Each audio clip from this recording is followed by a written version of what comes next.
Hey YouTube, it's Hannah Loba. If you want more MotoAmerica content, check out the new and vastly improved MotoAmerica Live Plus app. It's the only place you can catch all the race action in one place all season long. Click the link in the description below. Scheduled for 9 laps in this one. Let's take a look at our race 2 grid. It's Kyle Wyman, Rocco Landers, and Hayden Gillum occupying the front row. Yeah, it's an all-Harley front row. Then we have Herfos, Fong, and Rispoli back there in row 2. Expect to see Tyler O'Hara moving forward, Greg. He's going to be starting from row 3 with Flinders and Lewis, with Corey West, Wyman, and Spina rounding out the field. Talked to Tyler O'Hara this morning. They've just had a couple problems with his bike this weekend. And Ruben Chouse there, on row 5. But he just had a couple. They've had a couple little weird problems that they've never really had. Big V twins rumble on, and we're away racing. It looks like the front row got a decent launch, although it looks like Hayden. An immediate shot at Kyle going into turn 3. He's not going to be able to make that. Kyle does such a really nice job of handling the corner speed on this Harley. He's able to open up the radiuses and just let go of that lever and roll. And all weekend long, he has been the class of this field. Also, Bobby Fong there in 3rd. So Bobby didn't even get out for practice this morning. So he's done a good job. And look at the 2 factory Indians fighting each other all the way up that hill between turns 5 and 6. Rocco Landers from the front row did not get the best run through the first couple corners. He's locked in behind the Indians in the moment, as is James Rispoli, I believe. You can see big gaggle there look at this, all this mess going up here into the corkscrew. Rispoli has done a good job of getting himself past a couple people, as you see Jake Lewis, Ruben Chouse, and Travis Wyman come through the corkscrew. Max Flinders as well on the 88. Yeah. So the 3 out front, and Bobby Fong is definitely can be a danger man in this one. And Kyle Wyman on the first lap a couple corners ago, searching for some grip. Big drive onto the front straightaway. Hayden Gillum trying to match that drive. To the line they come, and from a standing start, a 129.9.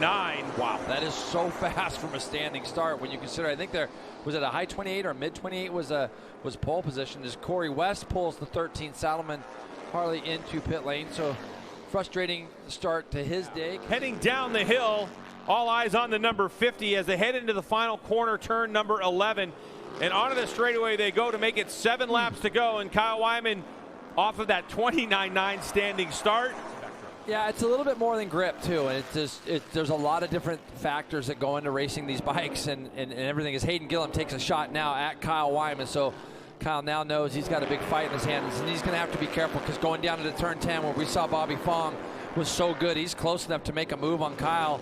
If Kyle doesn't get out of here perfect, he does though. Looks to go up underneath James in turn 11. Did he make this? I mean, oh, there's a little bit of contact. Oh, I know James Rocco, is. Did you see the front wheel? It was completely off the ground and sideways. Yep. Wow. They're battling. And see, Rocco's got the confidence now to stuff it up the inside of these guys. At the beginning of the year, it wasn't unlike anything to see Rocco some 10 seconds, 12 seconds behind, but he's gotten used to that bike now. Here's Tyler O'Hara running back in that 7th spot. And again, just probably struggling with something. Kyle Wyman is still glued to the back of Hayden Gillum. Been watching Bobby Fong a little bit too, as Kyle has a shot as they come up under the bridge there. He makes that pass up over the top of turn 1. Long way around for the number 1 plate. He's got to do it.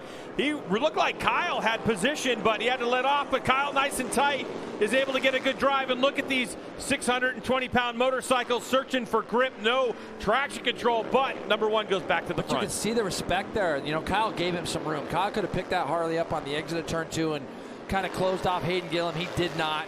And we've seen Herfos, Jason, get some so-so starts lately, but we'll be keeping an eye on his lap times, because he normally is able to really start making a charge toward the end of this race. This will be 4 laps to go.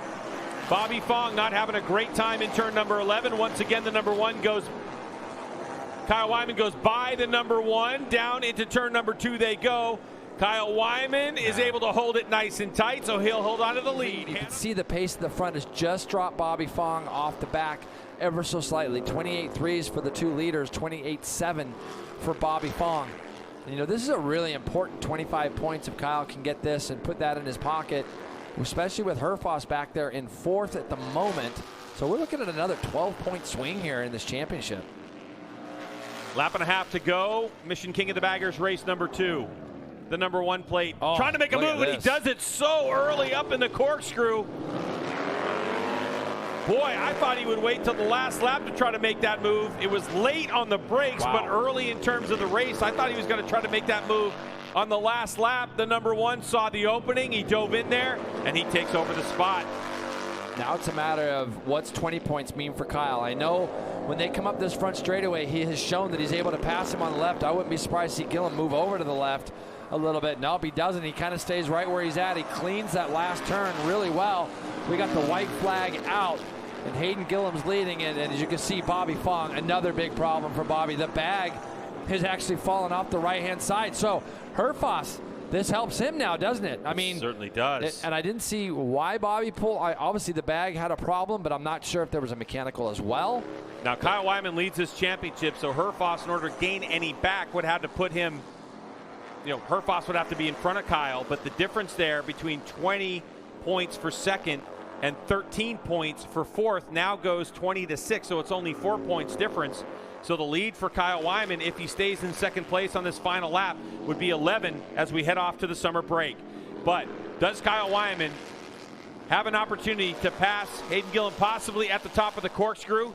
Hayden is so good up here. Here we go. The opportunities are running out for Kyle Wyman. That's Look a tough how pass. good. Whoa. It's going to be that would have been a hard pass for Kyle. We know how strong Hayden is in there, and I got to think that right now Kyle Wyman is thinking to himself, I'll take these 45 points, I'll walk off. Hayden Gillum has not made a mistake today. He's riding absolutely perfect. You heard him yesterday blame himself for the mistakes that he made. The team deserved more. And just out of our shot too, I think Rocco Landers is all over the back of Herfoss for that final spot, but it looks like it's going to be Hayden Gillum to win. Revzilla, Motul, Vance and Hines, Harley Davidson, the drag race to the checkered flag. Kyle trying to make a move, and it's going to be Hayden Gillum, who holds on by a 1/10 of a second over Kyle Wyman. Rocco Landers. Unreal. What a job from Rocco Landers right there. He definitely has the pace to run with these leaders. See Scotty Parker there, 9-time champ, factory Harley rider, handing out the trophies to three Harley riders on a podium. You know he likes that. Also like what Kyle Wyman said about Hayden Gillum, that he wanted it more than me today, and just give him the credit. And Kyle rode smart, and Hayden wasn't going to be denied. So it's that 1/10 margin of victory over Kyle. Troy Herfoss in fourth place, a couple tenths behind. Rispoli in fifth, Tyler O'Hara, Travis Wyman, and Jake Lewis. Let's get down to Hannah.